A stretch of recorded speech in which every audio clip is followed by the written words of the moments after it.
Hi, hey, good morning, Rach and Doug. Hi, everybody. We are out here in Oshkosh learning about ice safety. Rach and Doug, would you believe me if I said something as simple as a whistle could save your life if you're out on the ice? Well, I would, because I've listened to you today. That's right. We've gotten some great information.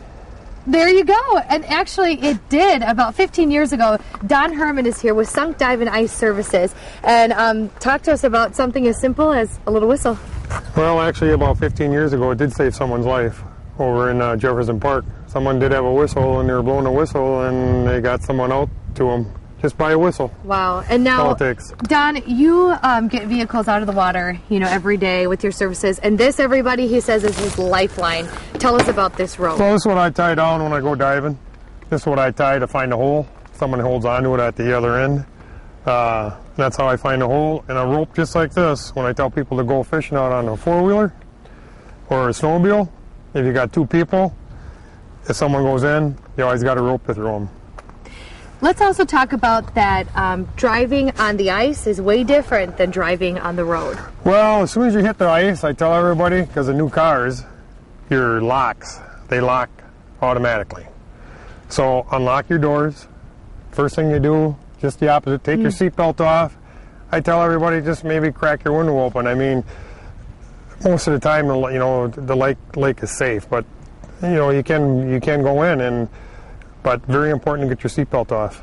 It's one of the biggest things. And we're out right here on an old road, and I remember you said you can't really see it. If the snow is covering, you can't tell what this is. So if someone's not familiar with the lake, what should they do if they want to go out on the ice? Well, your local fishing clubs will tell you that, if it's safe or not. Like right now, actually, most of the lake right now is kind of, we can't stop people from going out.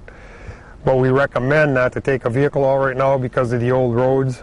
There's a lot of good ice out there, but we can't tell where the old roads are with this snowstorm now. So that's what happened this weekend. A lot of people fell through. Yeah, and with this snow we're talking about too, if you come over here and see this slush hole, that's what the snow, because it was packing onto the ice and it created these slush holes. Yep, this old road, there was water on it, and then we had the snow and we got cold weather, and now there's ice on top of it, and there's ice below it, but a lot of the old roads don't have ice below it.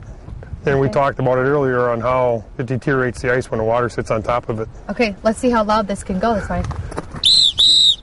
Hey, pretty loud. Someone could hear you if you're way out there, so. You gotta remember, with hypothermia, you can yell for a little while, eventually you lose your voice, but a whistle you can still blow.